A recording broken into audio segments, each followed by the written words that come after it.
25 de abril de 1898. El objetivo de Estados Unidos, al declarar la guerra a España, es expulsarla de Cuba y hacerse con el control de sus colonias en el Caribe y Filipinas.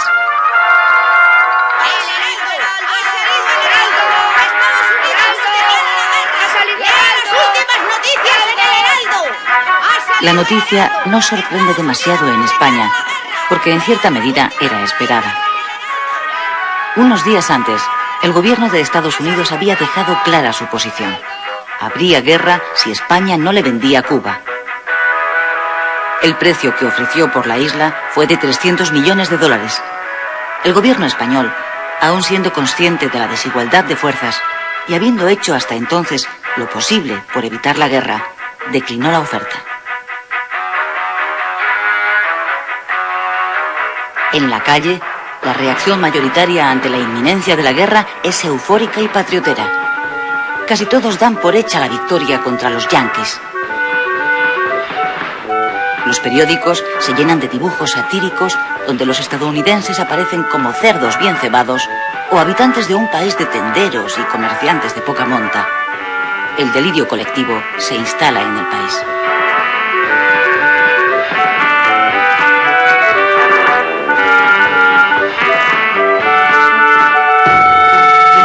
La realidad es muy diferente.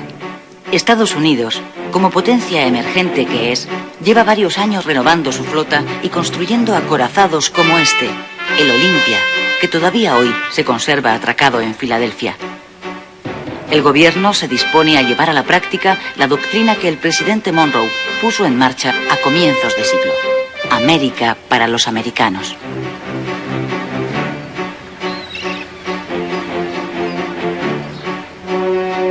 Cuba y Puerto Rico están a las puertas de Estados Unidos y al gobierno de Washington le venía molestando desde hace años atrás la presencia de una potencia extranjera cerca de sus costas. Sus intereses se vieron favorecidos a partir de 1895 con el estallido de una nueva sublevación nacionalista en Cuba.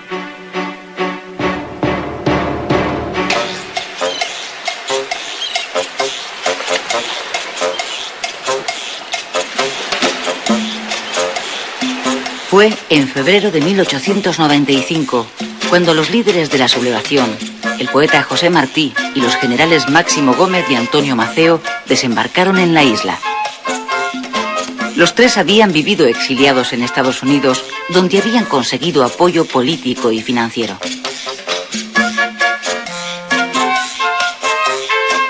José Martí, hijo de padres españoles, nacido en Cuba, es el fundador del Partido Revolucionario Cubano, que será el motor de esta nueva guerra por la independencia de Cuba.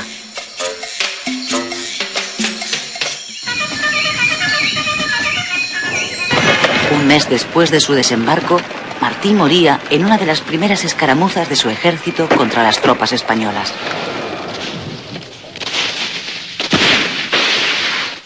¡Candela, coño! ¡Candela!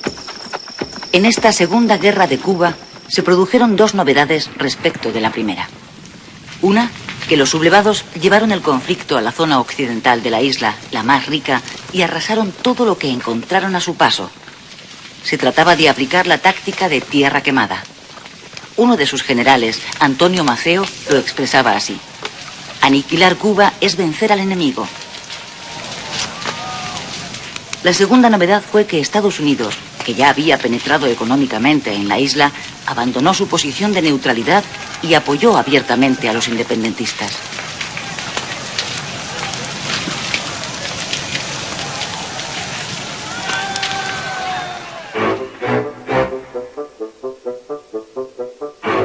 El estallido de la guerra en Cuba produjo efectos inmediatos en la política española. El primer ministro, el liberal Sagasta, presentó su dimisión. Le sustituyó una vez más Cánovas, líder del Partido Conservador. Ambos políticos estaban de acuerdo en que la autonomía de Cuba era ineludible, pero discrepaban sobre la fórmula más adecuada para ponerla en marcha.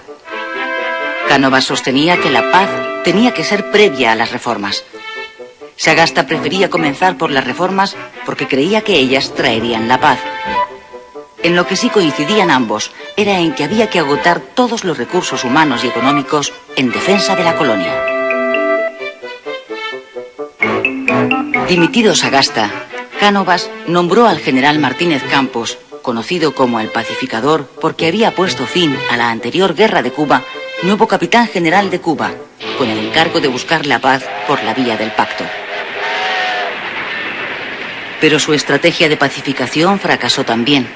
El proceso de independencia estaba en marcha sin freno posible.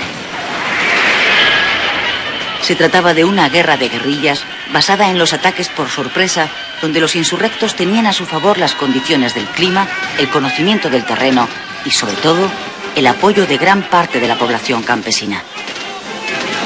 A los pocos meses de iniciarse la sublevación, los rebeldes habían extendido la guerra por toda la isla y llegaban a las cercanías de La Habana.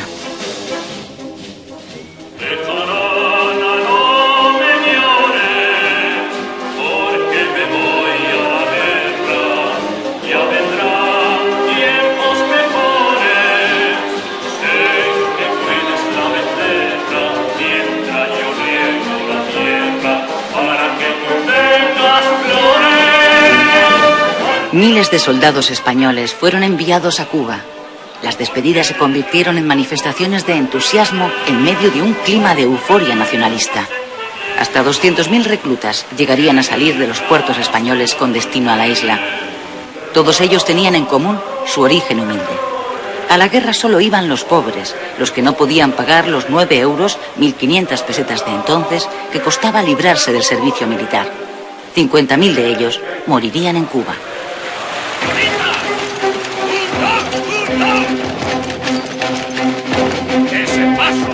¡Ese paso inútil! ¡Nos van a cortar los huevos! ¡Soldados! ¡Viva España! ¡Viva! ¡Viva Cuba española! ¡Viva!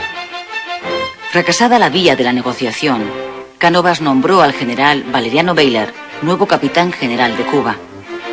Bayler, que gozaba de gran popularidad en España, fue elegido por su reconocida capacidad para responder a la guerra con la guerra. Don Valeriano Bayler. El gobierno necesitaba ganarla lo antes posible, ante el temor de una intervención de Estados Unidos, que de momento se estaba limitando a apoyar a los rebeldes.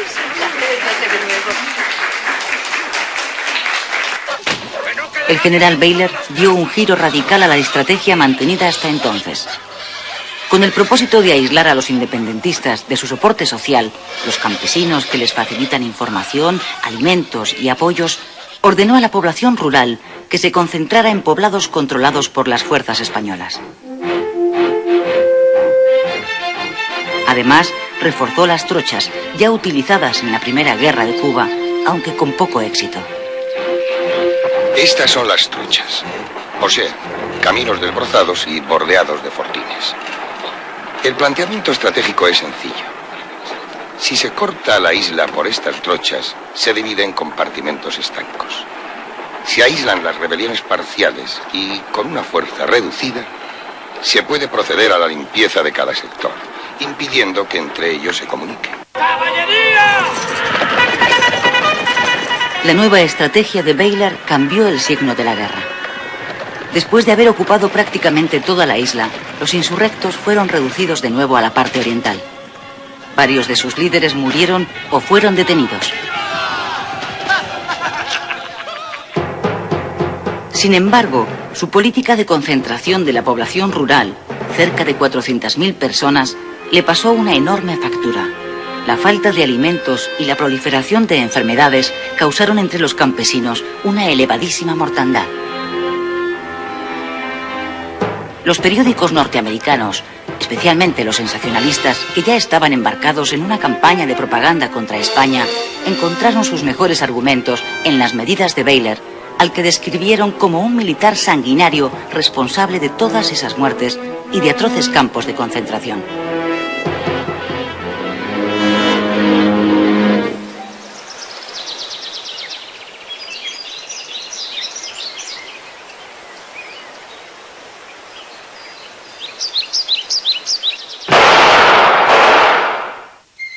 Agosto de 1897.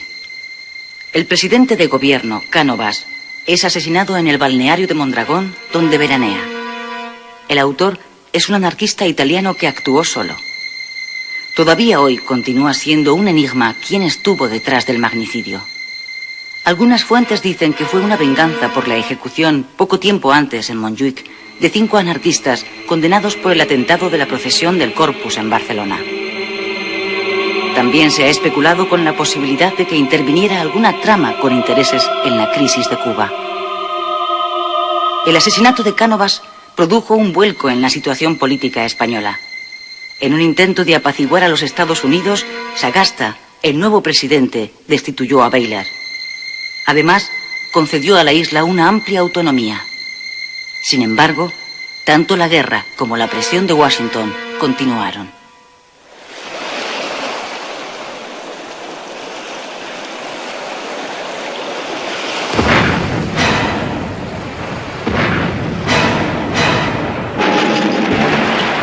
La explosión del acorazado norteamericano Maine en el puerto de La Habana, donde murieron más de 250 tripulantes, aceleró los acontecimientos. El buque había llegado unos días antes para proteger los intereses de Estados Unidos en la isla.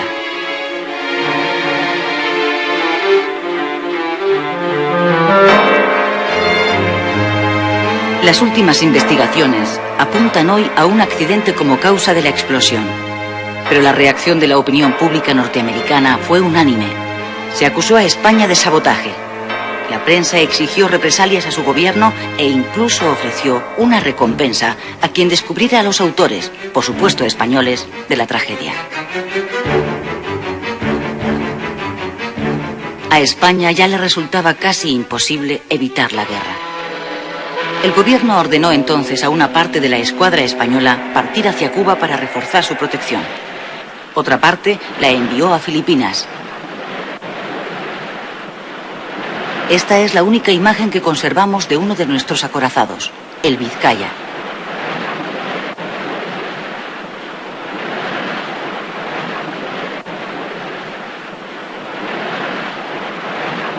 ¡Extra! ¡Extra! ¡Estados Unidos declara la guerra a España! ¡Extra! ¡Extra! Con la declaración oficial de guerra a España, en abril de 1898, Estados Unidos se dispone a poner en marcha su proyecto imperialista. Al gobierno español, consciente de la desigualdad de fuerzas, no le queda otra solución que aceptar el duelo, presionado también por el clima ultranacionalista que domina al país. El 1 de mayo de 1898, España sufre la primera derrota. En Cavite, Filipinas, la flota española es literalmente barrida por la norteamericana. Esta es la bocana de la bahía de Santiago de Cuba, donde tiene lugar, el 3 de julio, la batalla decisiva de la guerra. Dentro está la flota española mandada por el almirante Cervera. En contra de su opinión, Cervera da la orden de salir. Obedece órdenes del gobierno. Fuera de la bahía, la flota norteamericana espera.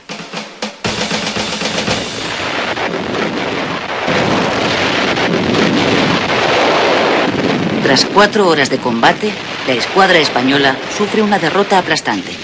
Sus 7 barcos son hundidos o apresados.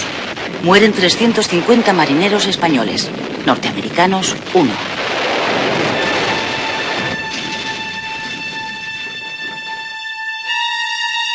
Así quedó el Vizcaya, uno de los 4 cruceros acorazados de la flota de Cervera después de la batalla.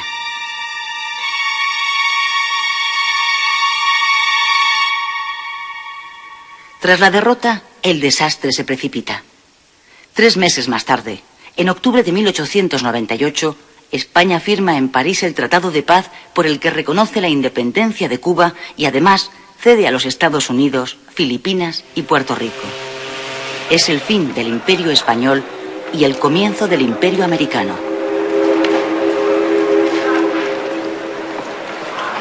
Consumada la derrota, los 150.000 soldados supervivientes emprenden el regreso a España.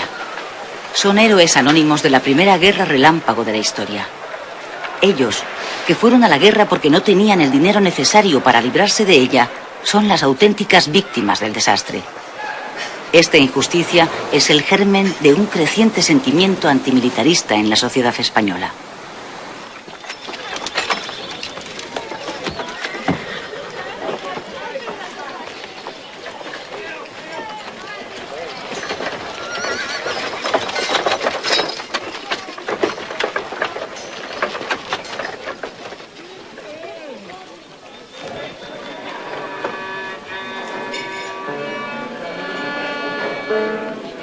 Después del desastre, como pasó a llamarse la fulminante derrota, el ánimo de los españoles cae abruptamente desde el entusiasmo al pesimismo y la frustración.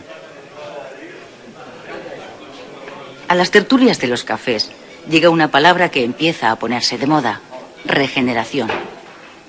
Los regeneracionistas, intelectuales encabezados por Joaquín Costa, aspiran a resolver los males de la patria aplicando una política quirúrgica que acabe de una vez con la oligarquía y el caciquismo.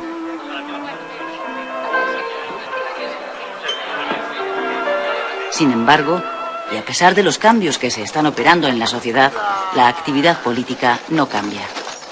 Aparentemente, el desastre no pasa factura. La alternancia en el poder continúa.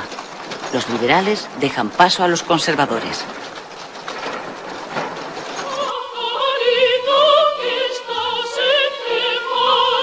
Los ciudadanos que pueden permitírselo procuran mitigar la decepción colectiva que pesa en el ambiente recurriendo a un remedio muy español: la zarzuela.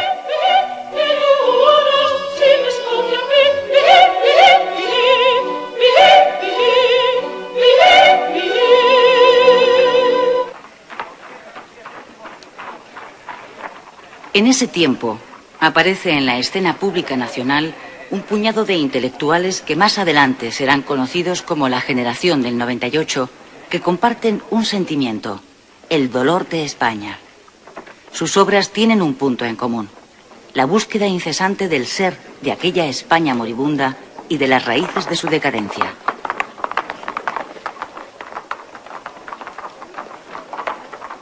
A la generación del 98 pertenecen escritores y pensadores de la talla de Unamuno, Baroja, Maeztu, Machado, Valle Inclán o Azorín. Con esta generación comienza en la cultura española una nueva etapa de esplendor llamada la Edad de Plata, en la que conviven 3 generaciones y que se prolongará hasta la Guerra Civil.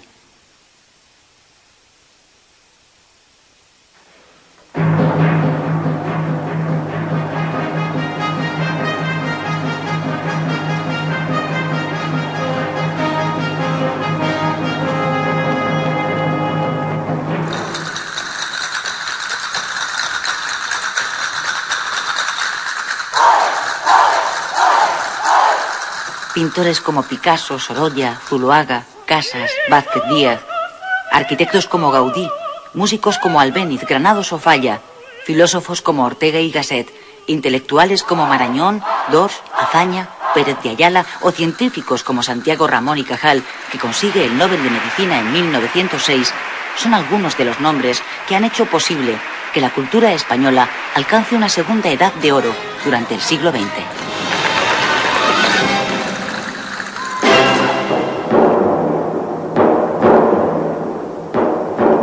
La crisis del 98 acelera el proceso de transformación de algunos regionalismos en nacionalismos. El regionalismo catalán había comenzado a desarrollarse a lo largo del último tercio del siglo XIX. Movimientos culturales como la Reinaixença potenciaron el conocimiento y el desarrollo de la lengua y la historia de Cataluña y reivindicaron la existencia de una identidad catalana propia. Con el tiempo, estos movimientos culturales fueron adquiriendo mayor peso político hasta convertirse en plataformas de afirmación regional que reivindicaban instituciones políticas y administrativas propias.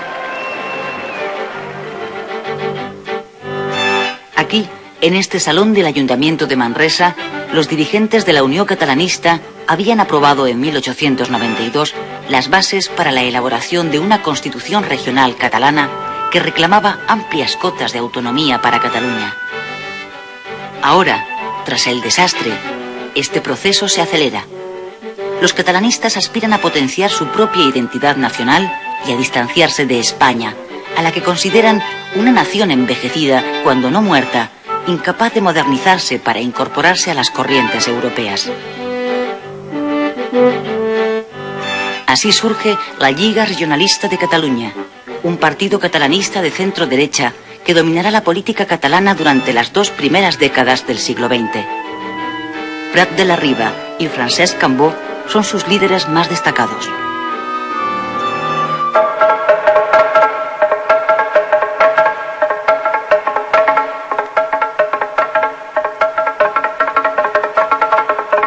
En 1898, Sabino Arana es elegido por primera vez diputado provincial de Vizcaya. 3 años antes, Arana había fundado un nuevo partido, el Partido Nacionalista Vasco. El partido de Arana nace con el propósito de defender el modelo de la sociedad tradicional vasca, a la que considera gravemente amenazada por su rápida industrialización y por la riada de inmigrantes de otras provincias españolas que han llegado a Vizcaya en busca de trabajo. El lema del PNV es Dios y ley vieja, es decir, fueros y tradiciones.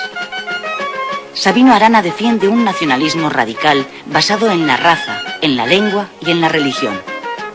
El PNV aspira a la unión de todos los territorios vascos y a su independencia de España.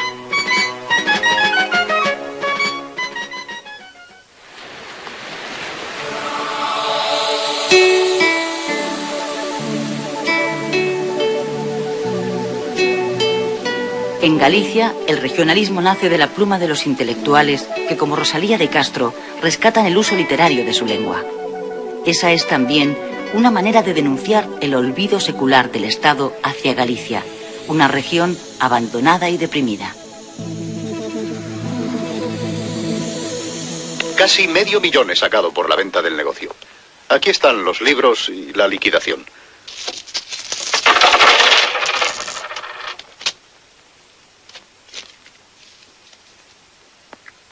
¿Qué clase de mierda es esta? Dólares. Yo quiero pesetas.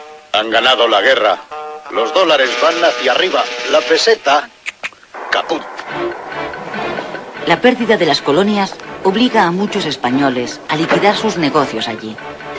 Esa llegada de capital, sumada al dinero que traen los indianos que regresan a España, provoca a finales de siglo una gran euforia económica en el país. Los bancos, Hispanoamericano, Banesto y Vizcaya, son de esta época. El dinero repatriado proporciona al desarrollo industrial y financiero en España un fuerte impulso que se mantendrá con el nuevo siglo. Hemos importado la primera máquina para soplar botellas que se ha instalado en toda España. Americana. Patente Owens. Eléctrica.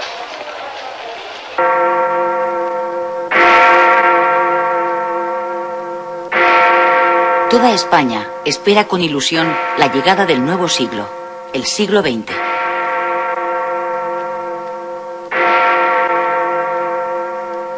¡Feliz siglo XX! ¡Feliz siglo XX!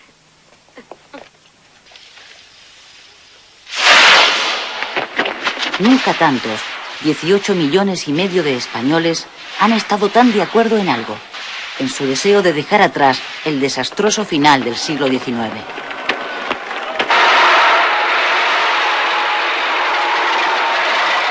Es un locomóvil. Tengo orden de poner... Modernización es la palabra más oída a comienzos de siglo. Los españoles asisten esperanzados al desarrollo de los últimos inventos: la automoción, la electricidad y el teléfono. La mayoría confía en que gracias a ellos España alcance el progreso.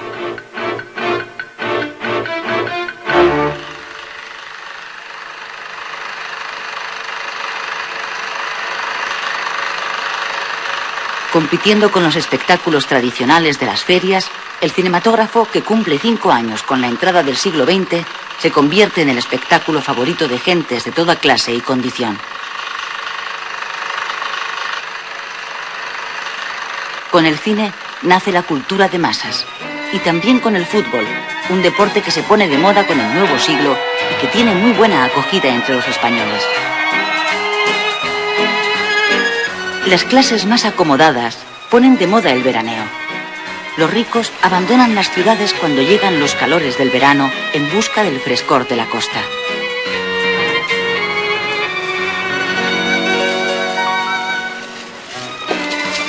Las ciudades más apreciadas para veranear son Santander y San Sebastián, donde veranea la reina regente, María Cristina, acompañada de su hijo Alfonso XIII, que está a punto de cumplir su mayoría de edad.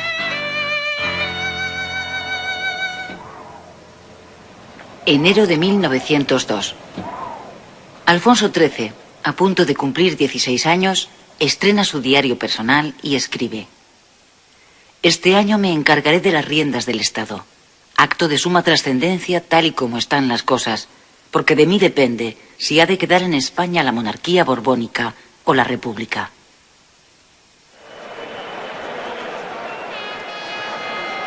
Este es el aspecto de las calles de Madrid el 17 de mayo de 1902.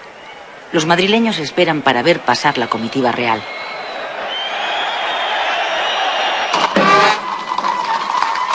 A la 1 en punto sale de Palacio la carroza que transporta a Alfonso XIII. Alfonso, que fue proclamado rey el mismo día de su nacimiento, ha cumplido 16 años. Ha llegado, por tanto, a la mayoría de edad y se dirige a jurar la Constitución para dar comienzo a su reinado. Hasta ese momento, la regencia había sido desempeñada por su madre, la reina María Cristina.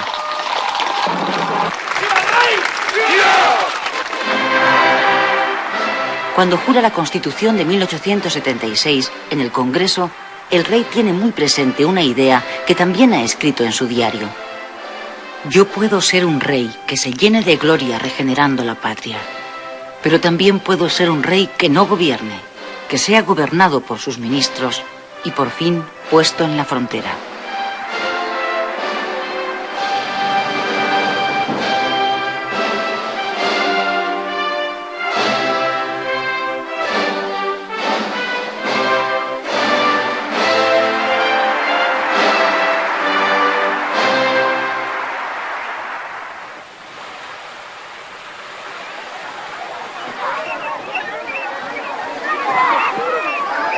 La España sobre la que Alfonso XIII va a reinar es un país atrasado, con cerca de 19 millones de habitantes que luchan cada día por su difícil supervivencia.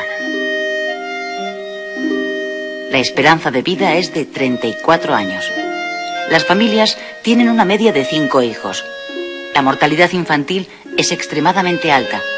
Casi la mitad de los niños que nacen no llegan a los 5 años. Los que sobreviven están condenados, en su inmensa mayoría, a ser analfabetos. De hecho, el 64% de los españoles no sabe leer ni escribir. España es un país sin apenas industria. La poca que hay está localizada en el País Vasco y Cataluña. El trabajo en las fábricas es el más solicitado porque es el mejor pagado.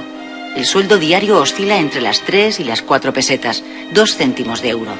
Las mujeres cobran la mitad.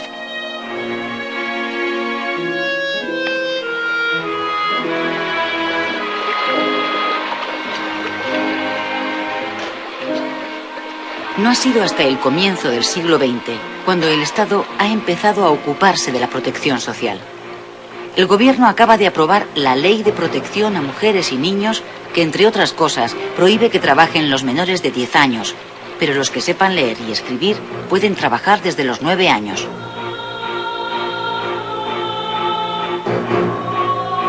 El movimiento sindical tiene poca fuerza al comienzo del siglo. Los socialistas de la Unión General de Trabajadores, con implantación en Madrid, País Vasco y Asturias, no llegan a los 4.000 afiliados.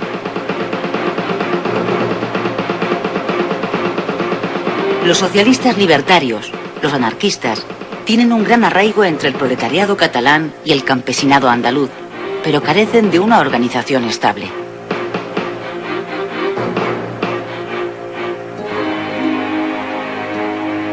La vida en el campo es aún más difícil que en la ciudad. En el campo viven unos 13 millones de españoles, cerca del 70% de la población. La mala distribución de la propiedad de la tierra, o fincas inmensas o terrenos mínimos, la pobreza del suelo, la escasez de agua y el deficiente desarrollo de los regadíos sitúan las condiciones de vida en el campo por debajo del nivel de subsistencia.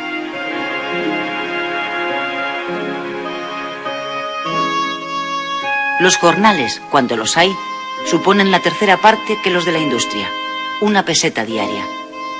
La producción del campo no da para alimentar a todos los que malviven en él. La emigración sigue siendo la única vía de escape del campesino.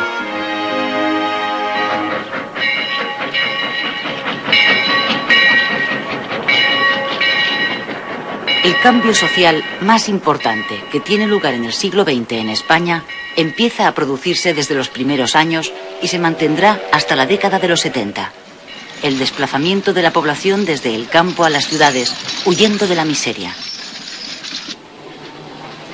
El mundo rural permanece estático, atrapado en el pasado, pero las ciudades crecen y se transforman.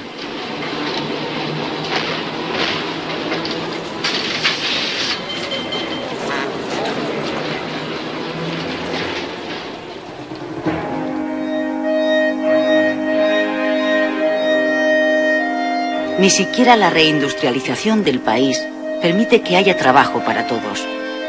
Miles de hombres y mujeres se ven en la necesidad de emigrar al extranjero en busca de un modo de vida.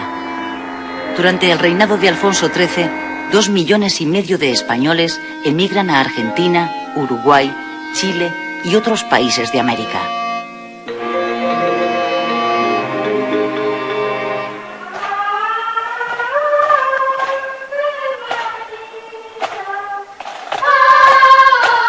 La Iglesia Católica, que continúa teniendo un estatus legal privilegiado con el Estado, llega al siglo XX habiendo recuperado de manera espectacular su presencia pública y su influencia en la sociedad española.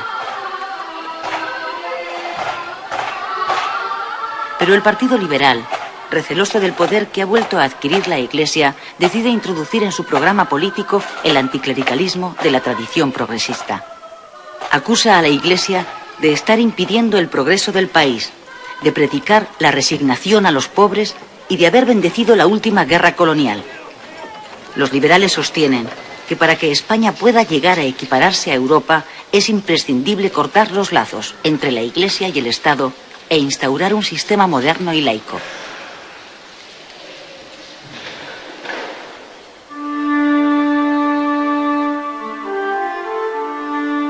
Bajo el reinado de Alfonso XIII, los dos grandes partidos dinásticos, el liberal y el conservador, continúan turnándose en el gobierno. Solo sus líderes han cambiado. El Partido Conservador está ahora dirigido por un liberal que se había refugiado en las filas conservadoras, Antonio Maura. Maura lleva a cabo una política regeneracionista. Quiere acabar con el caciquismo, democratizar el sistema y atraer hacia la política a las desmovilizadas clases medias.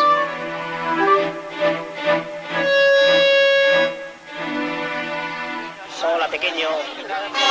Buenos días.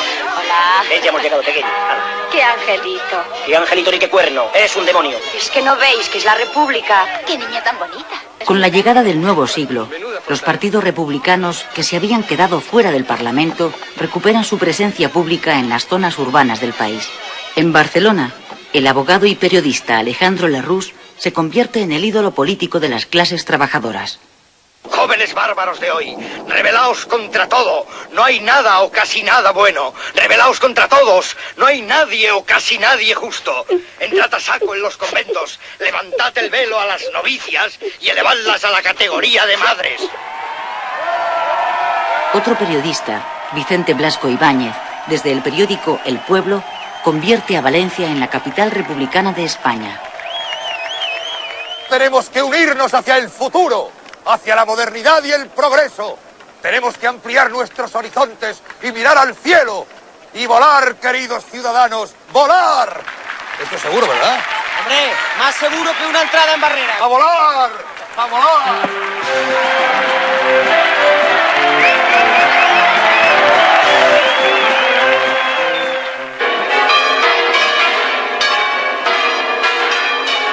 31 de mayo de 1906.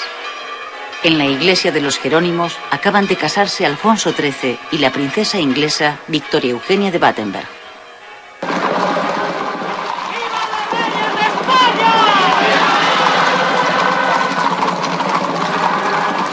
El cortejo real se dirige hacia el Palacio de Oriente. Las calles están abarrotadas. Cuando la comitiva pasa por la calle Mayor, alguien lanza una bomba escondida dentro de un ramo de flores.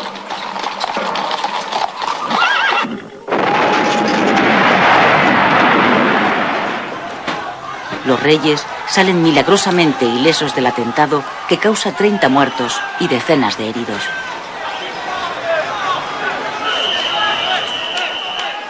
El autor, un anarquista llamado Mateo Morral, se suicida antes de ser detenido. Morral era bibliotecario de la Escuela Moderna, una institución pedagógica de signo libertario.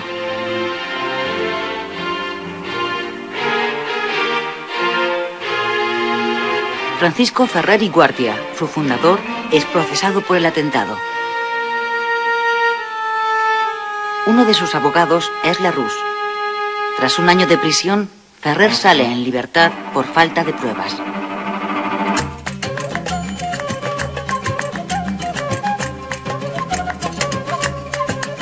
Ceuta, Melilla y otras pequeñas plazas en el norte de África son lo único que ya le queda a España de su pasado colonial. El desastre del 98 había dejado un ambiente popular de rechazo a las aventuras coloniales. A pesar de ello, España se ve forzada en la Conferencia Internacional de Algeciras de 1906 a asumir su responsabilidad internacional de control en la zona de influencia en torno a Ceuta y Melilla, incluida la región del Rif, y a incrementar la inversión en sus minas.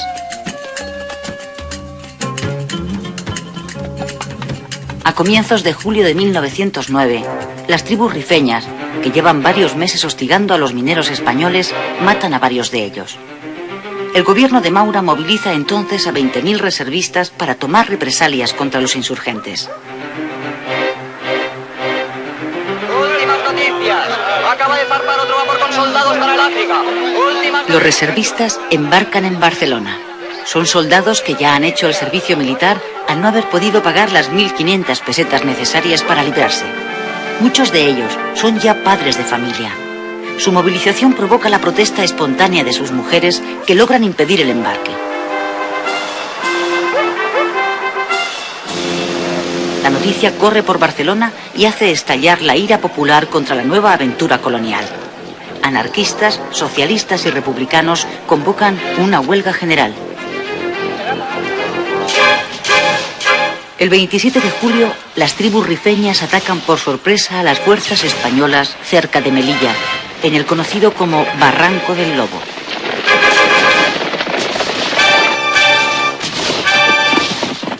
En la emboscada mueren 1.000 soldados y varios oficiales.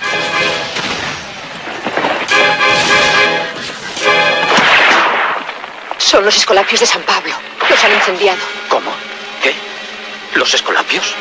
Adoratrices, agonizantes, arrepentidas, asuncionistas, beatas dominicas, carmelitas, concepcionistas... Redentoristas, Ancha 38. También está en la lista, hay que incendiar el convento. ¿Y la iglesia? No pone nada. No os preocupéis, saldrá también. La indignación popular convierte la huelga general en una insurrección. Se levantan barricadas y se queman edificios religiosos.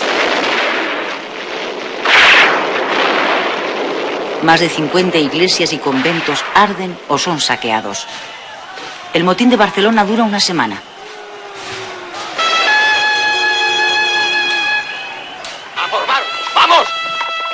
El gobierno de Maura declara el estado de guerra en la ciudad y ordena al ejército sofocar la revuelta.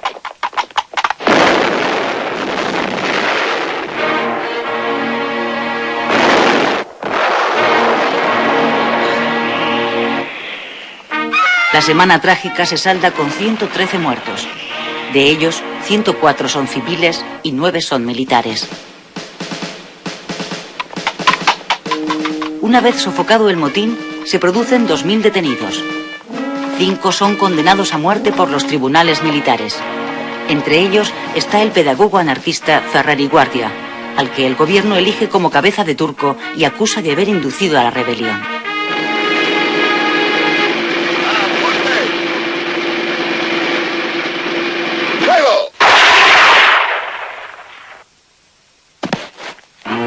Tras el fusilamiento de Ferrer, la izquierda europea y americana, que le considera un mártir del pensamiento libre, organiza una intensa campaña de protesta internacional contra el gobierno español.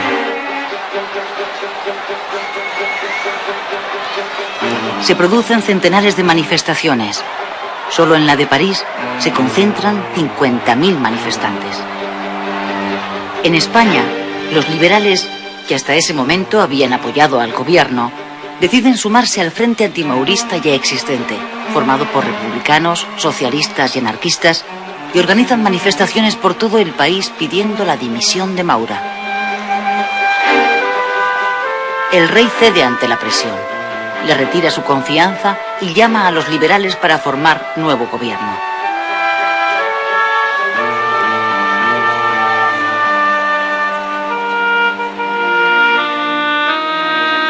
Los sucesivos gobiernos han ido poco a poco poniendo en pie una legislación social destinada a paliar las malas condiciones de vida de la clase obrera. En 1908 se ha regulado el derecho a la huelga y se ha creado el Instituto Nacional de Previsión, origen de lo que serán las pensiones. Sin embargo, ni las empresas ni sus patronos cumplen esas leyes. Las condiciones de trabajo siguen siendo extremadamente duras y el nivel de vida de la clase obrera es crítico. Los conflictos y las huelgas son cada vez más frecuentes. La política es una trampa burguesa. Nuestra única arma es el trabajo, nuestro trabajo, que el capitalismo necesita para sobrevivir. Usemos el arma de que disponemos, compañeros. En 1910, los anarcosindicalistas fundan en Barcelona la Confederación Nacional del Trabajo, la CNT. Se trata de un sindicalismo apolítico que a través de la acción directa y de la huelga general revolucionaria aspira a sustituir el régimen burgués por el ideal anarquista, el comunismo libertario. Lo que no funciona es el sistema burgués capitalista. Votar es colaborar con el sistema que nos explota. Absteniéndonos, los partidos del gobierno que mangonean el cotarro volverán a ganar y siempre seguiremos igual.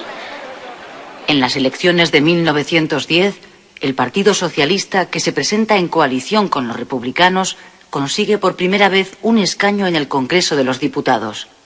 Pablo Iglesias, fundador del PSOE, es el primer representante obrero que se sienta en las Cortes.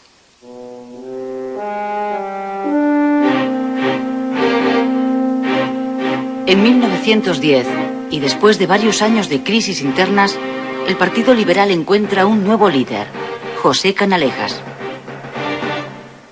Canalejas abandera las nuevas corrientes del liberalismo procedentes de Europa.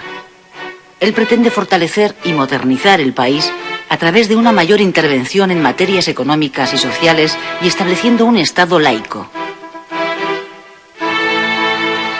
En 1910, Canalejas es llamado por Alfonso XIII para presidir el Consejo de Ministros. Su objetivo es nacionalizar la monarquía, es decir, lograr que bajo ella puedan actuar todas las fuerzas políticas útiles en España. Eso incluye que las nuevas corrientes ideológicas procedentes del socialismo se integren en el sistema.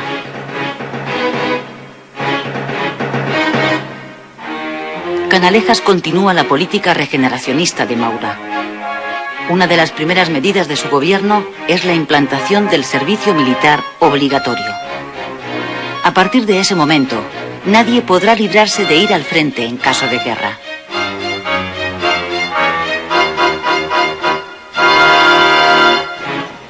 Otra de sus reformas es la abolición de los consumos, unos impuestos indirectos muy impopulares que gravaban sobre todo los artículos de primera necesidad. De acuerdo con su propósito de reforzar el poder civil frente a la Iglesia, Canalejas saca también adelante la llamada Ley del Candado, por la que queda prohibido que se establezcan en el país nuevas órdenes religiosas.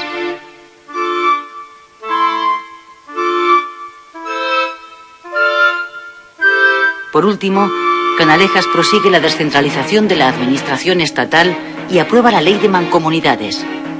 Esa ley recoge la aspiración de la Lliga Regionalista de asociar las 4 provincias catalanas en una mancomunidad que gestione las obras públicas, la beneficencia y la cultura de toda Cataluña.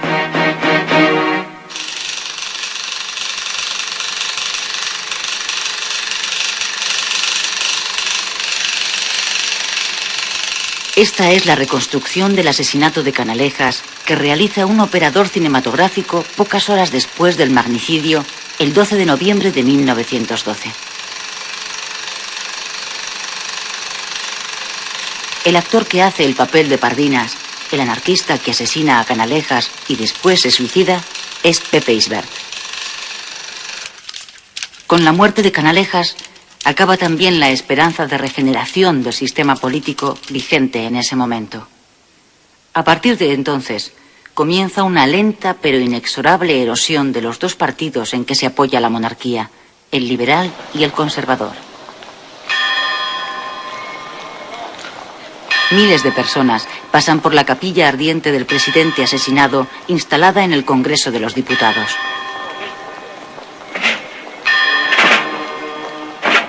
Alfonso XIII preside el entierro, al que acude una gran multitud. Entre los asistentes están los 2 hombres que a partir de ese instante se disputarán el poder en el Partido Liberal, el conde de Romanones y Manuel García Prieto. También acude al sepelio Eduardo Dato, futuro líder del Partido Conservador.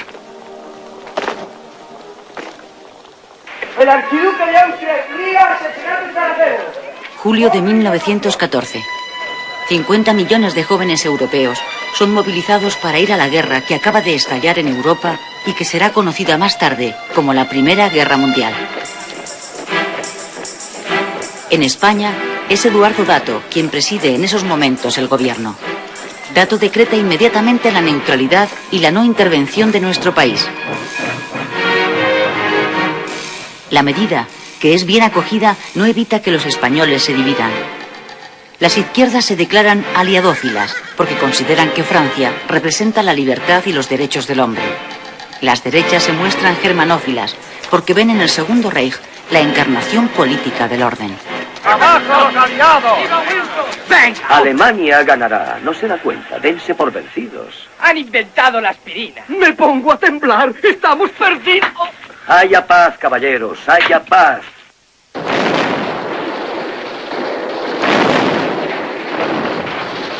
La neutralidad española estimula la actividad económica del país, que crece de modo incesante en el transcurso de la guerra. La demanda de nuestros productos en el mercado extranjero se dispara.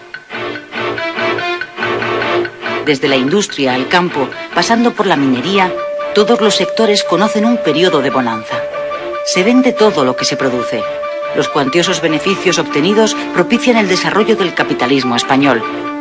La burguesía es la gran favorecida por esta súbita prosperidad. Muchas de las grandes fortunas familiares del país surgen en ese tiempo. La clase obrera, sin embargo, se ve perjudicada a largo plazo por los efectos económicos de la Gran Guerra. El exceso de exportación acaba provocando escasez en los productos de primera necesidad y, en consecuencia, su encarecimiento. Durante los 4 años de la guerra, el coste de la vida sube en España un 40%, mientras los sueldos permanecen al mismo nivel. 9 pesetas para el recibo de la casa, eso lo primero. Y 2 para Pascuala. 5 para la sociedad. Y 10 para pagar la colada. Estos son deudas que hay que pagar. Nos quedan hasta el día 8 que cobre yo 30 pesetas. En claro contraste con la euforia de la burguesía, crece la indignación de los obreros, los grandes perjudicados por la inflación. Muchos se afilian a los sindicatos de clase que presionan a las empresas para conseguir subidas salariales. Tanto la CNT como la UGT se convierten en esta época en auténticos sindicatos de masas. Los trabajadores no organizados, como los funcionarios o los campesinos, ven cada vez más amenazado su ya ínfimo nivel de subsistencia. El malestar y el descontento llegan también al ejército, una institución arcaica, mal dotada y sobrecargada de mandos. 16.000 oficiales para 80.000 soldados. El bajo nivel de sus sueldos y los polémicos ascensos por méritos de guerra que favorecen a los militares que sirven en Marruecos son motivo de irritación creciente. A comienzos de 1917 surgen primero en Cataluña y después en toda España las juntas de defensa, una especie de sindicato militar con un discurso regeneracionista que aspira a poner remedio a los problemas del ejército. Las preside el coronel Márquez. A pesar de que las juntas no están permitidas por las ordenanzas militares, el poder civil se ve obligado a legalizarlas. Esa claudicación del gobierno es interpretada por muchos como un mal augurio. Se acaba de constituir la Junta de Madrid en el último reducto de la reacción palaciega y le envían su apoyo. ¡A que baja, coronel! ¡Que baja! ¡Mano dura! ¡Mano dura! Denos usted una orden. El país está en nuestro poder. Aguante, coronel. Denos usted una orden. Una orden, mi coronel. España la necesita. Ordeno hacer honor al uniforme. Primero obedecer y luego todo lo demás. Abrid paso. El sistema político de alternancia, que lleva 40 años funcionando en España, entra también en crisis. Los dos grandes partidos que se turnan en el gobierno están profundamente debilitados a causa de sus constantes peleas internas. En ese momento, Francesc Cambó, líder de la Lliga Regionalista de Cataluña, pone en marcha una rebelión contra ambos partidos que llevan décadas monopolizando el poder. De acuerdo con republicanos, reformistas y socialistas, Cambó convoca en Barcelona, en julio de 1917, una asamblea de parlamentarios para forzar un cambio político. Su propósito es liquidar el sistema de turno de partidos, llevar a cabo una reforma constitucional que permita la autonomía de las regiones y formar un gobierno de consenso con participación de todos los grupos políticos. Pero el gobierno de Eduardo Dato disuelve la asamblea tachándola de separatista.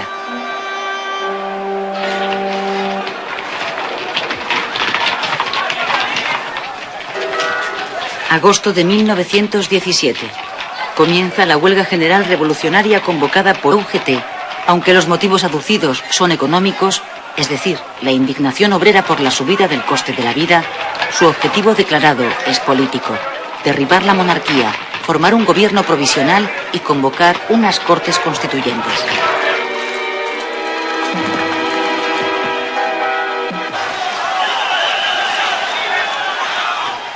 La huelga se extiende rápidamente por todos los centros industriales del país, pero en contra de lo esperado por los huelguistas, que confiaban en la colaboración o al menos la abstención del ejército a través de sus juntas militares, este acata la orden del gobierno y aplasta la insurrección.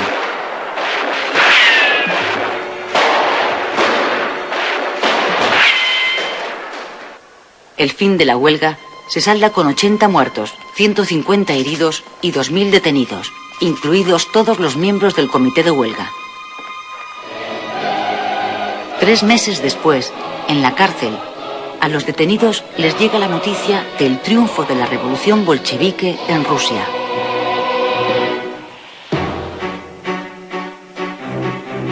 Una profunda crisis política se instala en España. Los gobiernos se suceden porque no duran más de 5 meses como media.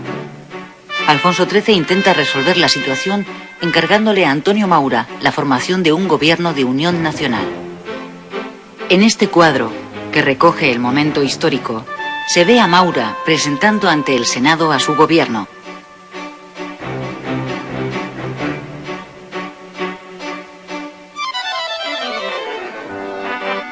Pero como recoge esta caricatura animada, también este gobierno dura poco. Se rompe a los 9 meses, coincidiendo con el final de la Guerra Mundial. Después, continúa la sucesión de gobiernos débiles, breves y sin apoyos. El sistema político de la monarquía se está hundiendo.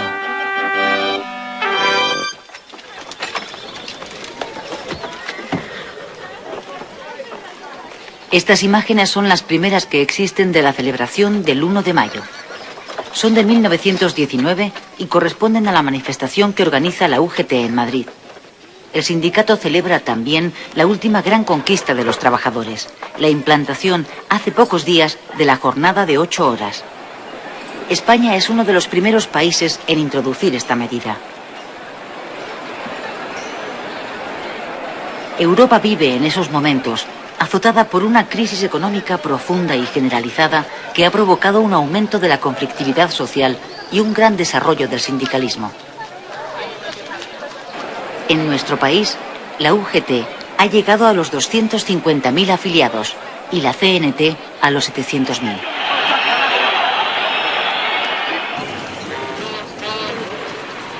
Antes de acabar la década, en 1919, comienza en Barcelona, promovida por la CNT, la que va a ser la huelga más emblemática de esta época, la de la empresa eléctrica La Canadiense. La huelga, que se prolonga más de un mes, deja Barcelona a oscuras y se acaba extendiendo a otras empresas de la ciudad. El enfrentamiento entre patronos y obreros acaba en un lockout, cierre patronal de todas las empresas, que deja en la calle a 100.000 obreros. El conflicto se agudiza con la creación por los patronos de los llamados sindicatos libres, que en realidad son grupos armados creados para romper las huelgas y asesinar a los sindicalistas más destacados. Las manos arriba, quietos, que nadie se mueva.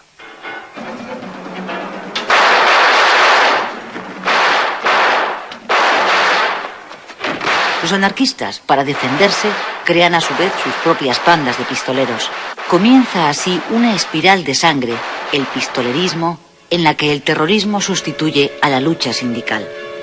En 7 años, entre 1914 y 1921, 523 obreros y 40 patronos mueren asesinados. ¡Policías, quietos! ¡Arriba las manos! ¡Quedáis detenidos! Para acabar con el pistolerismo, el gobierno conservador de Eduardo Dato, que cuenta con el apoyo de los catalanistas, desencadena una represión contra los anarquistas de una ferocidad desconocida hasta entonces. Las cuerdas de presos y la ley de fugas se ponen a la orden del día.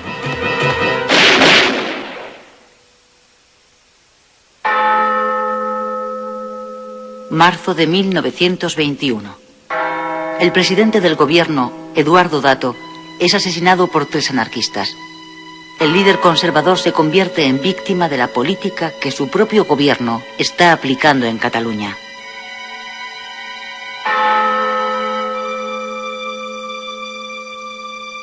El rey preside por segunda vez en su reinado el entierro de un presidente asesinado.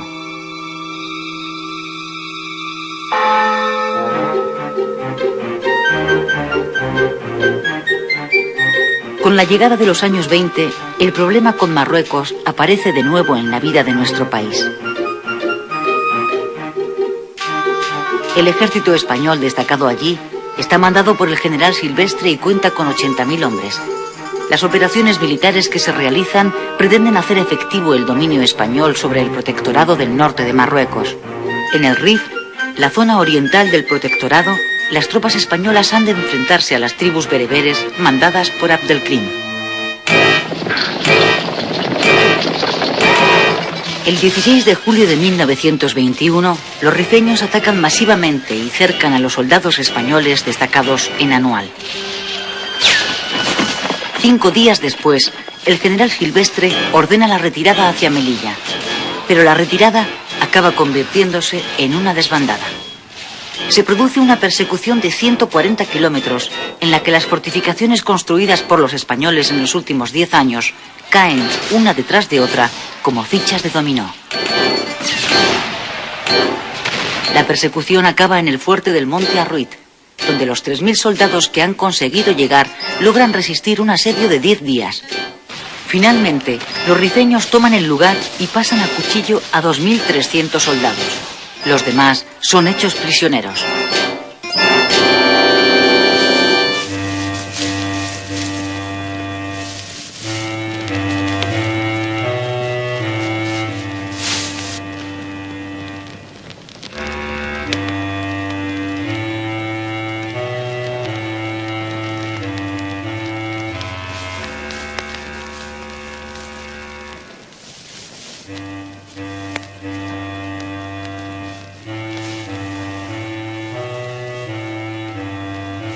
El llamado desastre dianual se salda para España con 12.000 muertos y más de 1.000 prisioneros.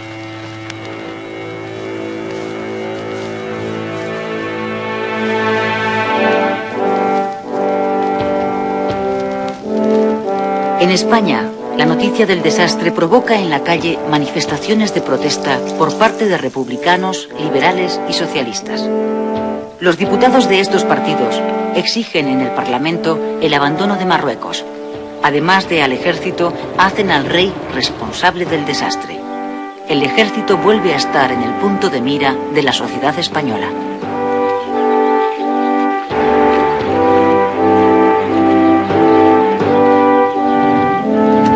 Además, reforzó las trochas, ya utilizadas en la Primera Guerra de Cuba, aunque con poco éxito. Estas son las trochas, o sea, caminos desbrozados y bordeados de fortines. El planteamiento estratégico es sencillo. Si se corta la isla por estas trochas, se divide en compartimentos estancos. Se aíslan las rebeliones parciales y, con una fuerza reducida, se puede proceder a la limpieza de cada sector, impidiendo que entre ellos se comuniquen. ¡Caballería! La nueva estrategia de Bayler cambió el signo de la guerra. Después de haber ocupado prácticamente toda la isla, los insurrectos fueron reducidos de nuevo a la parte oriental. Varios de sus líderes murieron o fueron detenidos. Sin embargo, su política de concentración de la población rural, cerca de 400.000 personas, le pasó una enorme factura. La falta de alimentos y la proliferación de enfermedades causaron entre los campesinos una elevadísima mortandad. Los periódicos norteamericanos, especialmente los sensacionalistas, que ya estaban embarcados en una campaña de propaganda contra España, encontraron sus mejores argumentos en las medidas de Bayler, al que describieron como un militar sanguinario responsable de todas esas muertes y de atroces campos de concentración.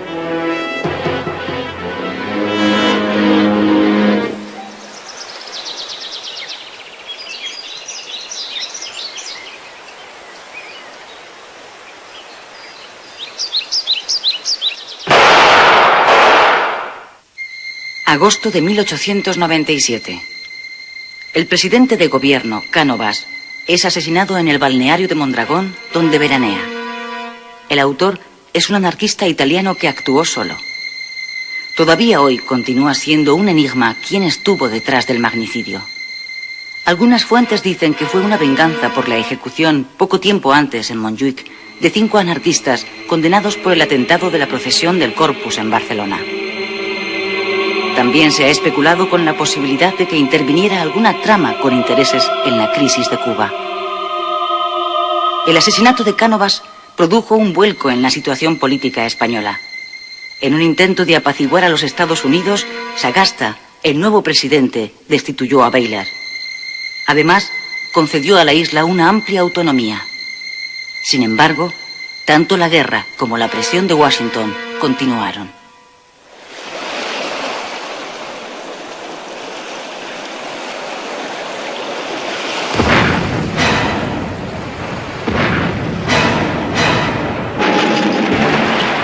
La explosión del acorazado partidos republicanos que se habían quedado fuera del Parlamento recuperan su presencia pública en las zonas urbanas del país. En Barcelona, el abogado y periodista Alejandro Lerroux se convierte en el ídolo político de las clases trabajadoras. Jóvenes bárbaros de hoy, rebelaos contra todo, no hay nada o casi nada bueno, rebelaos contra todos, no hay nadie o casi nadie justo. Entrad a saco en los conventos, levantad el velo a las novicias y elevadlas a la categoría de madres. Otro periodista, Vicente Blasco Ibáñez, desde el periódico El Pueblo, convierte a Valencia en la capital republicana de España. Tenemos que unirnos hacia el futuro, hacia la modernidad y el progreso. Tenemos que ampliar nuestros horizontes y mirar al cielo. Y volar, queridos ciudadanos, volar. Esto es seguro, ¿verdad? Hombre, más seguro que una entrada en barrera. ¡A volar! ¡A volar!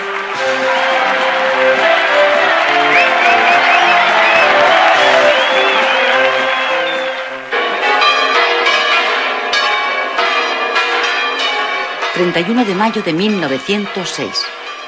En la iglesia de los Jerónimos acaban de casarse Alfonso XIII y la princesa inglesa Victoria Eugenia de Battenberg.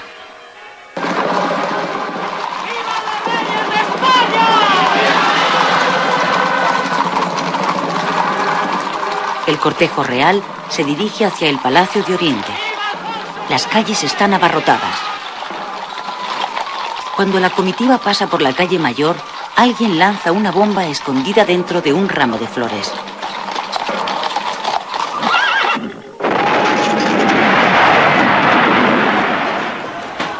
Los reyes salen milagrosamente ilesos del atentado que causa 30 muertos y decenas de heridos.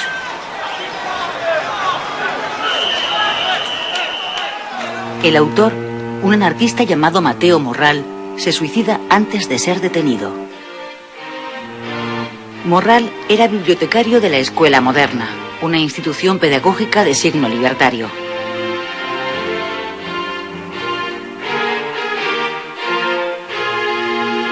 Francisco Ferrer y Guardia, su fundador, es procesado por el atentado. Uno de sus abogados es Lerroux. Tras un año de prisión, Ferrer sale en libertad por falta de pruebas.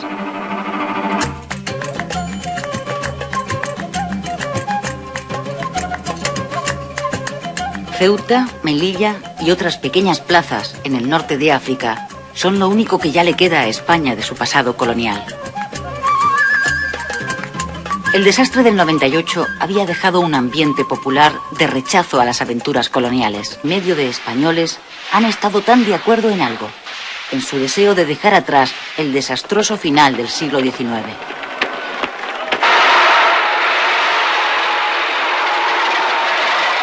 Es un locomóvil.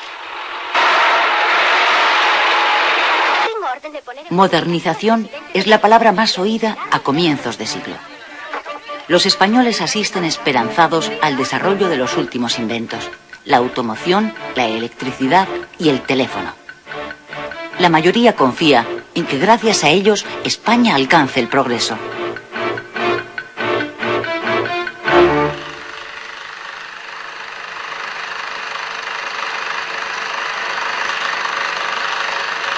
Compitiendo con los espectáculos tradicionales de las ferias, el cinematógrafo, que cumple 5 años con la entrada del siglo XX, se convierte en el espectáculo favorito de gentes de toda clase y condición.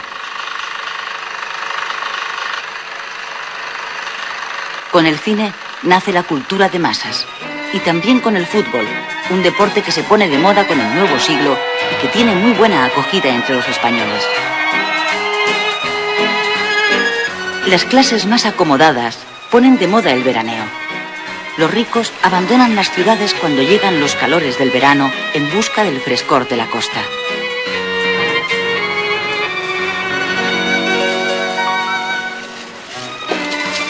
Las ciudades más apreciadas para veranear son Santander y San Sebastián, donde veranea la reina regente, María Cristina, acompañada de su hijo Alfonso XIII, que está a punto de cumplir su mayoría de edad.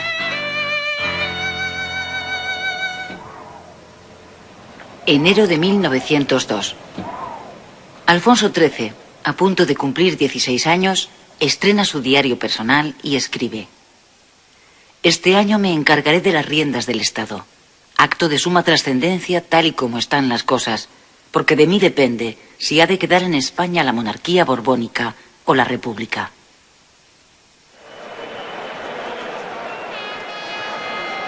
Este es el aspecto de las calles de Madrid el 17 de mayo de 1902. Los madrileños esperan para ver pasar la comitiva real.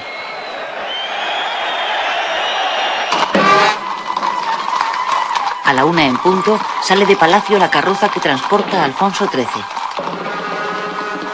Alfonso, que fue proclamado rey el mismo día de su nacimiento, ha cumplido 16 años. Ha llegado, por tanto, a la mayoría de edad y se dirige a jurar la Constitución para dar comienzo a su reinado. Hasta ese momento, la regencia había sido desempeñada por su madre, la reina María Cristina. No se da cuenta, dense por vencidos. Han inventado la aspirina. Me pongo a temblar. Estamos perdidos. Haya paz, caballeros, haya paz.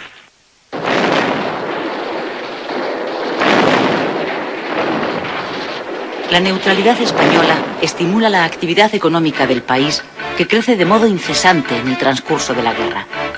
La demanda de nuestros productos en el mercado extranjero se dispara. Desde la industria al campo, pasando por la minería, todos los sectores conocen un periodo de bonanza. Se vende todo lo que se produce.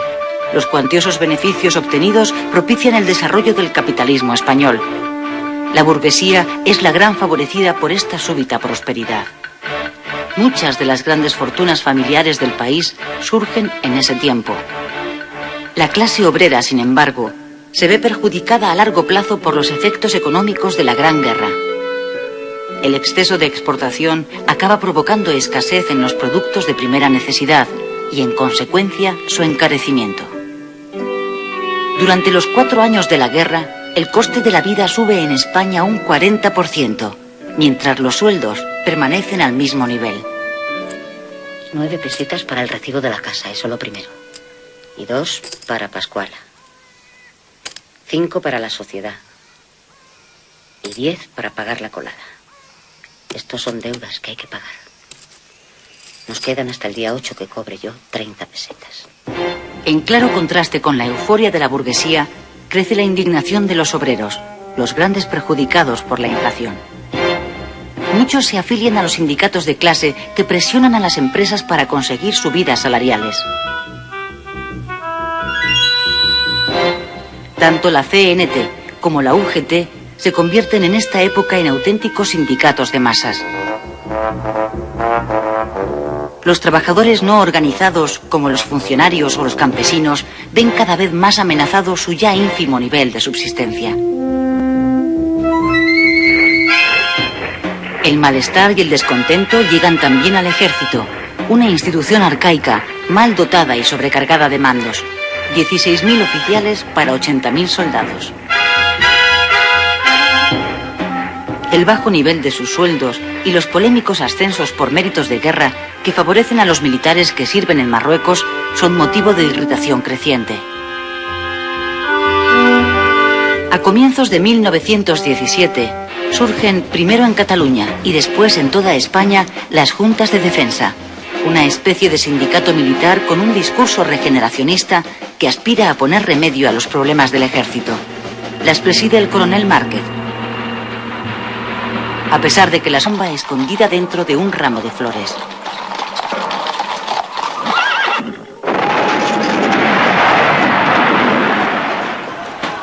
Los reyes salen milagrosamente ilesos del atentado que causa 30 muertos y decenas de heridos.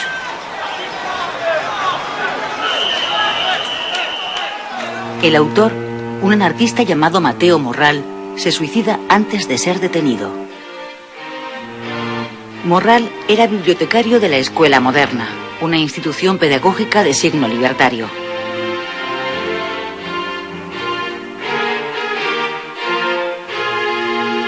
Francisco Ferrer y Guardia, su fundador, es procesado por el atentado.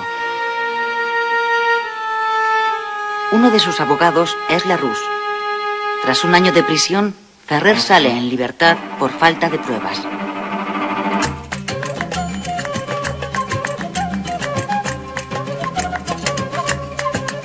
Ceuta, Melilla y otras pequeñas plazas en el norte de África son lo único que ya le queda a España de su pasado colonial.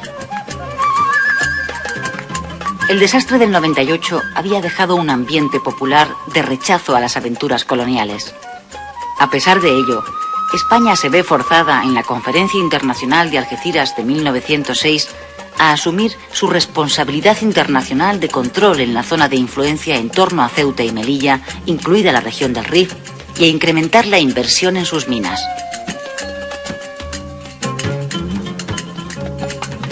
A comienzos de julio de 1909, las tribus rifeñas, que llevan varios meses hostigando a los mineros españoles, matan a varios de ellos. El gobierno de Maura moviliza entonces a 20.000 reservistas para tomar represalias contra los insurgentes. Últimas noticias. Acaba de zarpar otro vapor con soldados para el África. Los reservistas embarcan en Barcelona. Son soldados que ya han hecho el servicio militar al no haber podido pagar las 1.500 pesetas necesarias para librarse. Muchos de ellos son ya padres de familia. Su movilización provoca la protesta espontánea de sus mujeres que logran impedir el embarque. La noticia corre por Barcelona y hace estallar la ira popular contra la nueva aventura colonial. Anarquistas, socialistas y republicanos convocan una huelga general. El 27 de julio, las tribus rifeñas atacan por sorpresa a las fuerzas españolas cerca de Melilla, en el conocido como Barranco del Lobo.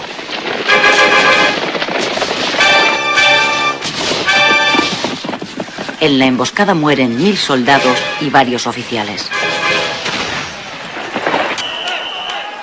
El autor, un anarquista llamado Mateo Morral, se suicida antes de ser detenido. Morral era bibliotecario de la Escuela Moderna, una institución pedagógica de signo libertario.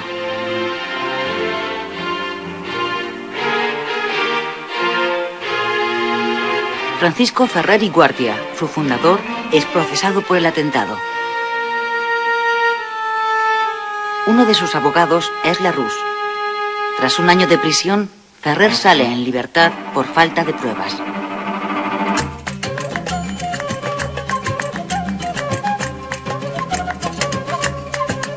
Ceuta, Melilla y otras pequeñas plazas en el norte de África son lo único que ya le queda a España de su pasado colonial.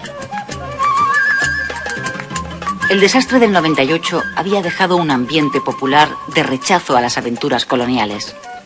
A pesar de ello, España se ve forzada en la Conferencia Internacional de Algeciras de 1906 a asumir su responsabilidad internacional de control en la zona de influencia en torno a Ceuta y Melilla, incluida la región del Rif, y a incrementar la inversión en sus minas.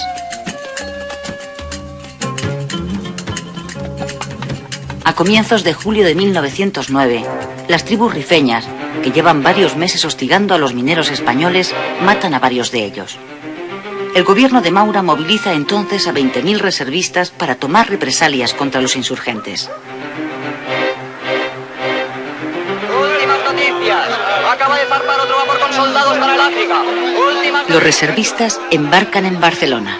Son soldados que ya han hecho el servicio militar al no haber podido pagar las 1.500 pesetas necesarias para librarse. Muchos de ellos son ya padres de familia. Su movilización provoca la protesta espontánea de sus mujeres que logran impedir el embarque.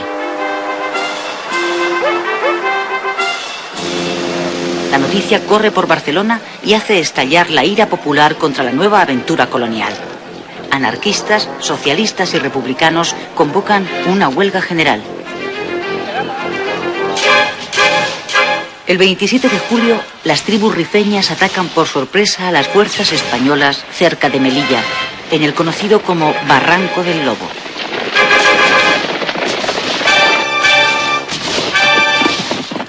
En la emboscada mueren 1000 soldados y varios oficiales.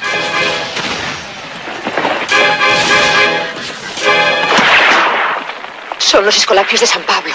Los han incendiado. ¿Cómo? ¿Qué? ¿Los escolapios? Adoratrices, agonizantes, arrepentidas, asuncionistas, beatas dominicas, carmelitas, concepcionistas...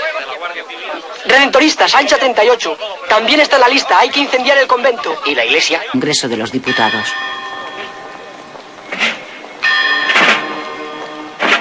Alfonso XIII preside el entierro, al que acude una gran multitud. Entre los asistentes están los dos hombres que a partir de ese instante se disputarán el poder en el Partido Liberal, el conde de Romanones y Manuel García Prieto. También acude al sepelio Eduardo Dato, futuro líder del Partido Conservador. El archiduque de Austria Hungría asesinado en Sarajevo. Julio de 1914. 50 millones de jóvenes europeos son movilizados para ir a la guerra que acaba de estallar en Europa y que será conocida más tarde como la Primera Guerra Mundial. En España es Eduardo Dato quien preside en esos momentos el gobierno. Dato decreta inmediatamente la neutralidad y la no intervención de nuestro país. La medida, que es bien acogida, no evita que los españoles se dividan. Las izquierdas se declaran aliadófilas porque consideran que Francia representa la libertad y los derechos del hombre. Las derechas se muestran germanófilas porque ven en el Segundo Reich la encarnación política del orden. ¡Abajo los aliados!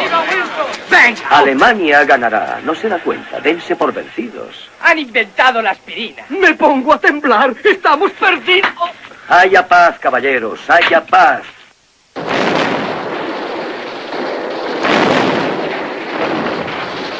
La neutralidad española estimula la actividad económica del país, que crece de modo incesante en el transcurso de la guerra. La demanda de nuestros productos en el mercado extranjero se dispara. Desde la industria al campo, pasando por la minería, todos los sectores conocen un periodo de bonanza. Se vende todo lo que se produce. Los cuantiosos beneficios obtenidos propician el desarrollo del capitalismo español. La burguesía es la gran favorecida por esta súbita prosperidad. Muchas de las grandes fortunas familiares del país surgen en ese tiempo. La clase obrera, sin embargo, se ve perjudicada a largo plazo por los efectos económicos de la Gran Guerra. El exceso de exportación acaba provocando escasez en los productos de primera necesidad y, en consecuencia, su encarecimiento. Durante los 4 años de la guerra, el coste de la vida sube en España un 40%, mientras los sueldos permanecen al mismo nivel. 9 pesetas para el recibo de la casa, eso lo primero. Y 2 para Pascuala. 5 para la sociedad. Y 10 para pagar la colada. Estos son deudas que hay que pagar. Nos quedan hasta el día 8 que cobre yo 30 pesetas. En claro contraste con la... Se puede proceder a la limpieza de cada sector, impidiendo que entre ellos se comuniquen. ¡Caballería! La nueva estrategia de Bayler cambió el signo de la guerra. Después de haber ocupado prácticamente toda la isla, los insurrectos fueron reducidos de nuevo a la parte oriental. Varios de sus líderes murieron o fueron detenidos. Sin embargo, su política de concentración de la población rural, cerca de 400.000 personas, le pasó una enorme factura. La falta de alimentos y la proliferación de enfermedades causaron entre los campesinos una elevadísima mortandad. Los periódicos norteamericanos, especialmente los sensacionalistas, que ya estaban embarcados en una campaña de propaganda contra España, encontraron sus mejores argumentos en las medidas de Bayler, al que describieron como un militar sanguinario responsable de todas esas muertes y de atroces campos de concentración.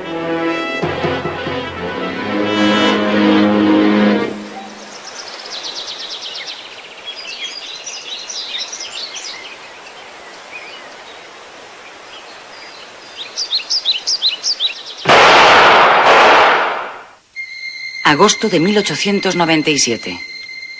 El presidente de gobierno, Cánovas, es asesinado en el balneario de Mondragón, donde veranea. El autor es un anarquista italiano que actuó solo. Todavía hoy continúa siendo un enigma quién estuvo detrás del magnicidio. Algunas fuentes dicen que fue una venganza por la ejecución, poco tiempo antes en Montjuïc, de 5 anarquistas condenados por el atentado de la procesión del Corpus en Barcelona. También se ha especulado con la posibilidad de que interviniera alguna trama con intereses en la crisis de Cuba. El asesinato de Cánovas produjo un vuelco en la situación política española. En un intento de apaciguar a los Estados Unidos, Sagasta, el nuevo presidente, destituyó a Bayler. Además, concedió a la isla una amplia autonomía. Sin embargo, tanto la guerra como la presión de Washington continuaron.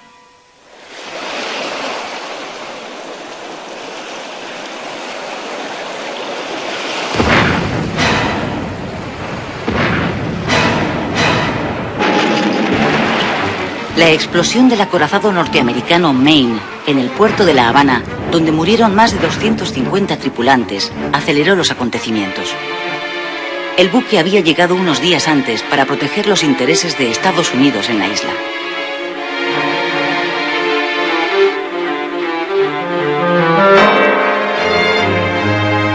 Las últimas investigaciones apuntan hoy a un accidente como causa de la explosión, pero la...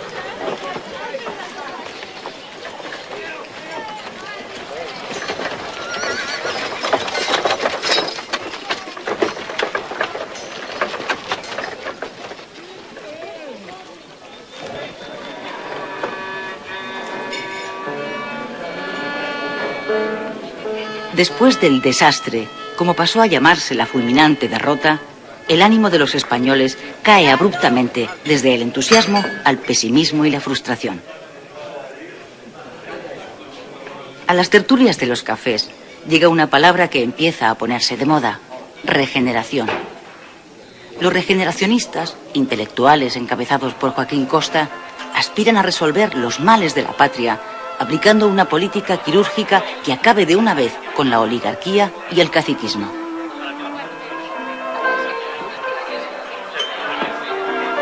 Sin embargo, y a pesar de los cambios que se están operando en la sociedad, la actividad política no cambia. Aparentemente, el desastre no pasa factura. La alternancia en el poder continúa. Los liberales dejan paso a los conservadores.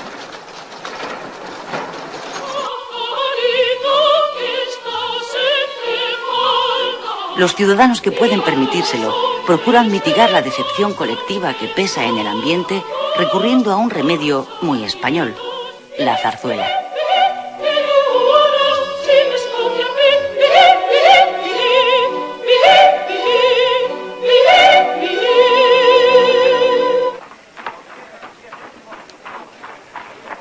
En ese tiempo aparece en la escena pública nacional un puñado de intelectuales que más adelante serán conocidos como la generación del 98, que comparten un sentimiento: el dolor de España. Sus obras tienen un punto en común: la búsqueda incesante del ser de aquella España moribunda y de las raíces de su decadencia.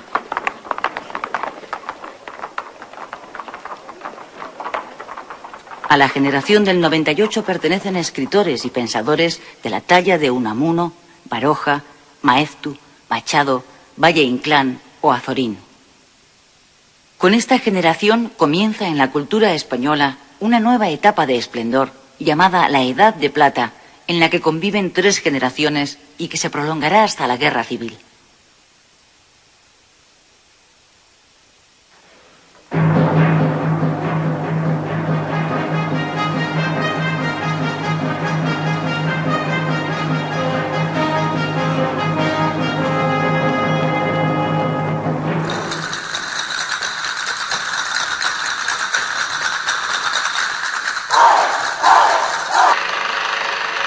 Compitiendo con los espectáculos tradicionales de las ferias, el cinematógrafo, que cumple 5 años con la entrada del siglo XX, se convierte en el espectáculo favorito de gentes de toda clase y condición.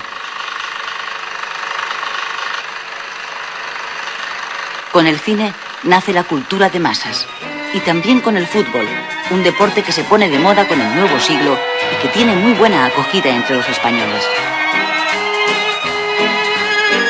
Las clases más acomodadas ponen de moda el veraneo. Los ricos abandonan las ciudades cuando llegan los calores del verano en busca del frescor de la costa.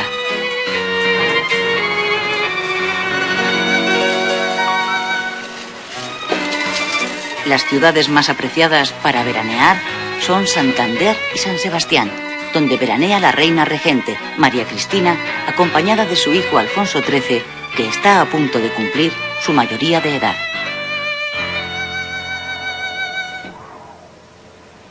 Enero de 1902.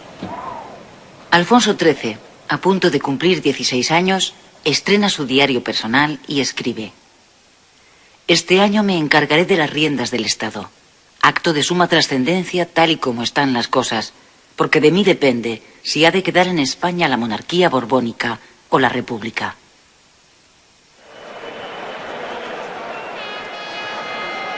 Este es el aspecto de las calles de Madrid el 17 de mayo de 1902.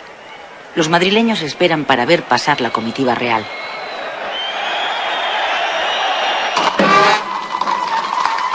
A la 1 en punto sale de Palacio la carroza que transporta a Alfonso XIII. Alfonso, que fue proclamado rey el mismo día de su nacimiento, ha cumplido 16 años. Ha llegado, por tanto, a la mayoría de edad y se dirige a jurar la Constitución para dar comienzo a su reinado. Hasta ese momento, la regencia había sido desempeñada por su madre, la reina María Cristina.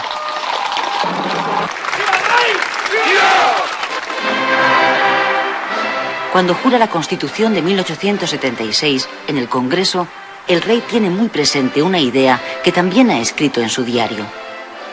Yo puedo ser un rey que se llene de gloria regenerando la patria, pero también puedo ser un rey que no gobierne, que sea gobernado por sus ministros y por fin puesto en la frontera.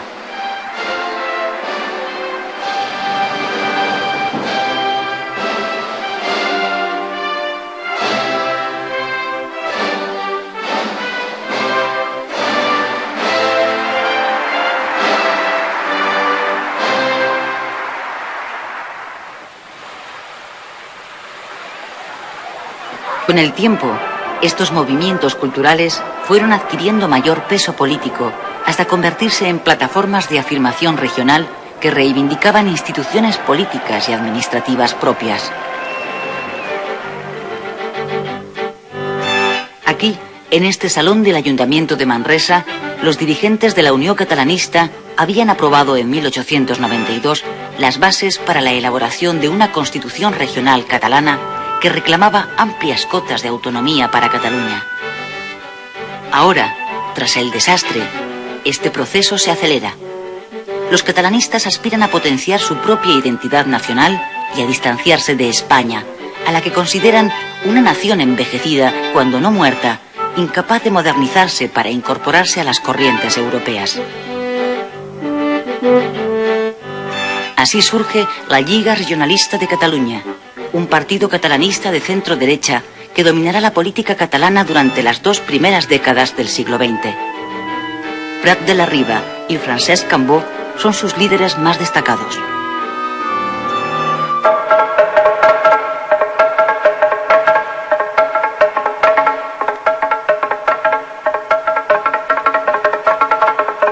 En 1898, Sabino Arana es elegido por primera vez diputado provincial de Vizcaya. 3 años antes, Arana había fundado un nuevo partido, el Partido Nacionalista Vasco. El partido de Arana nace con el propósito de defender el modelo de la sociedad tradicional vasca, a la que considera gravemente amenazada por su rápida industrialización y por la riada de inmigrantes de otras provincias españolas que han llegado a Vizcaya en busca de trabajo. El lema del PNV es Dios y ley vieja, es decir, fueros y tradiciones. Sabino Arana defiende un nacionalismo radical basado en la raza, en la lengua y en la religión. El PNV aspira a la unión de todos los territorios vascos y a su independencia de España.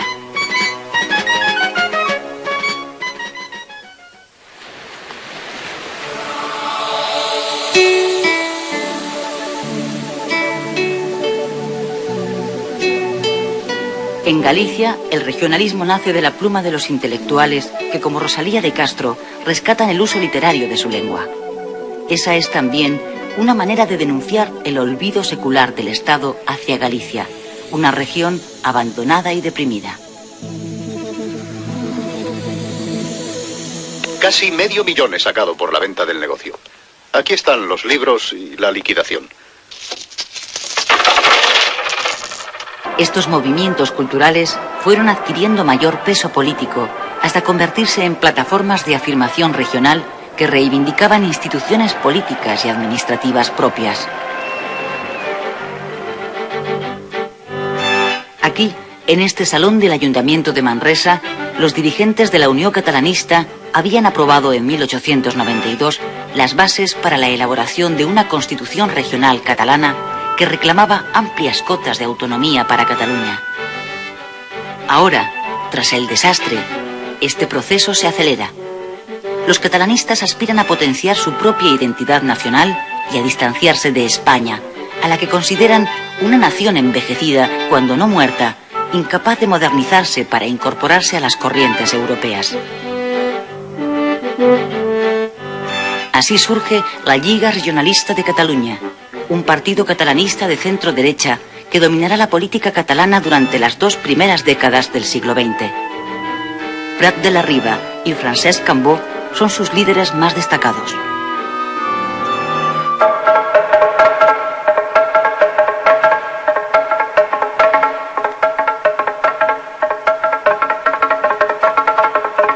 En 1898, Sabino Arana es elegido por primera vez diputado provincial de Vizcaya.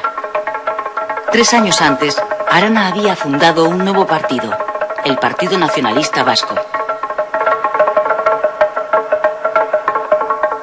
El partido de Arana nace con el propósito de defender el modelo de la sociedad tradicional vasca, a la que considera gravemente amenazada por su rápida industrialización y por la riada de inmigrantes de otras provincias españolas que han llegado a Vizcaya en busca de trabajo. El lema del PNV es Dios y ley vieja, es decir, fueros y tradiciones. Sabino Arana defiende un nacionalismo radical basado en la raza, en la lengua y en la religión. El PNV aspira a la unión de todos los territorios vascos y a su independencia de España.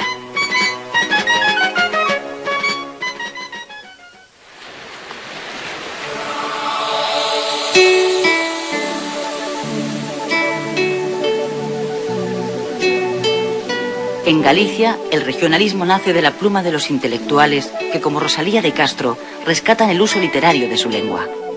Esa es también una manera de denunciar el olvido secular del Estado hacia Galicia, una región abandonada y deprimida. Casi $500,000 sacado por la venta del negocio. Aquí están los libros y la liquidación. Porque creía que ellas traerían la paz. En lo que sí coincidían ambos era en que había que agotar todos los recursos humanos y económicos en defensa de la colonia. Dimitido Sagasta, Cánovas nombró al general Martínez Campos, conocido como el pacificador porque había puesto fin a la anterior guerra de Cuba, nuevo capitán general de Cuba, con el encargo de buscar la paz por la vía del pacto. Pero su estrategia de pacificación fracasó también.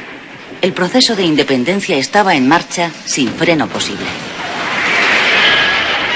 Se trataba de una guerra de guerrillas basada en los ataques por sorpresa, donde los insurrectos tenían a su favor las condiciones del clima, el conocimiento del terreno y, sobre todo, el apoyo de gran parte de la población campesina.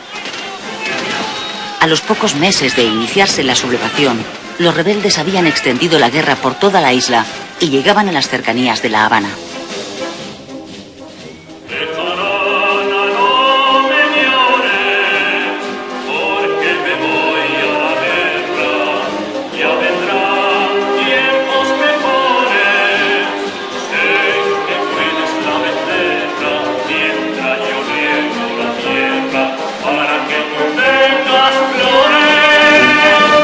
Miles de soldados españoles fueron enviados a Cuba. Las despedidas se convirtieron en manifestaciones de entusiasmo en medio de un clima de euforia nacionalista. Hasta 200.000 reclutas llegarían a salir de los puertos españoles con destino a la isla. Todos ellos tenían en común su origen humilde.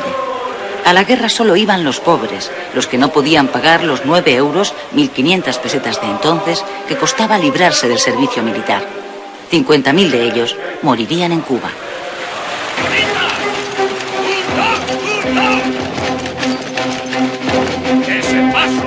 ¡Ese paso, inútiles!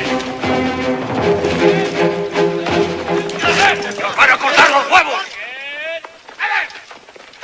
¡Soldados! ¡Viva España! ¡Viva! ¡Viva Cuba española! ¡Viva! Fracasada la vía de la negociación, Cánovas nombró al general Valeriano Bayler nuevo capitán general de Cuba.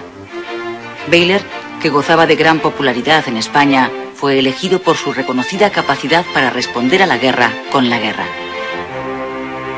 Don Valeriano Bayler. El gobierno necesitaba ganarla lo antes posible, ante el temor de una intervención de Estados Unidos, que de momento se estaba limitando a apoyar a los rebeldes.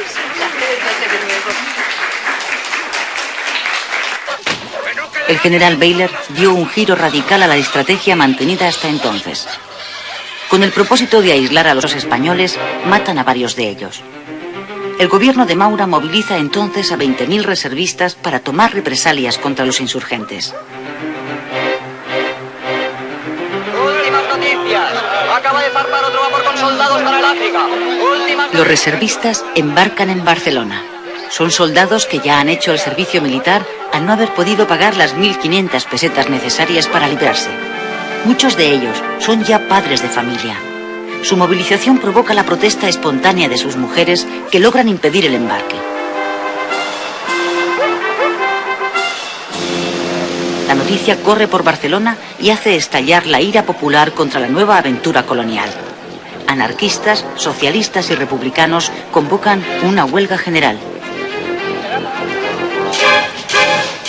El 27 de julio, las tribus rifeñas atacan por sorpresa a las fuerzas españolas cerca de Melilla, en el conocido como Barranco del Lobo.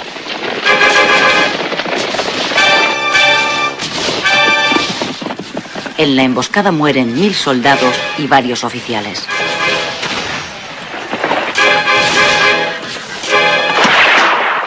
Son los escolapios de San Pablo. Los han incendiado. ¿Cómo? ¿Qué? ¿Los escolapios? Adoratrices, agonizantes, arrepentidas, asuncionistas, beatas dominicas, carmelitas, concepcionistas. Redentoristas, Ancha 38. También está en la lista, hay que incendiar el convento. ¿Y la iglesia? No pone nada. No os preocupéis, saldrá también. La indignación popular convierte la huelga general en una insurrección. Se levantan barricadas y se queman edificios religiosos. Más de 50 iglesias y conventos arden o son saqueados. El motín de Barcelona dura una semana. ¡A formar! ¡Vamos! El gobierno de Maura declara el estado de guerra en la ciudad y ordena al ejército sofocar la revuelta.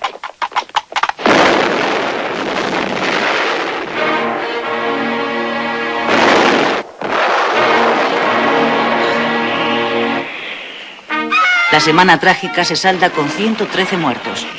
De ellos, 104 son civiles y 9 son militares. Una vez sofocado el motín, se producen 2000 detenidos. 5 son condenados a muerte por los tribunales militares. Entre ellos está el pedagogo anarquista Ferrer y Guardia, al que el gobierno elige como cabeza de turco y acusa de haber inducido a la rebelión.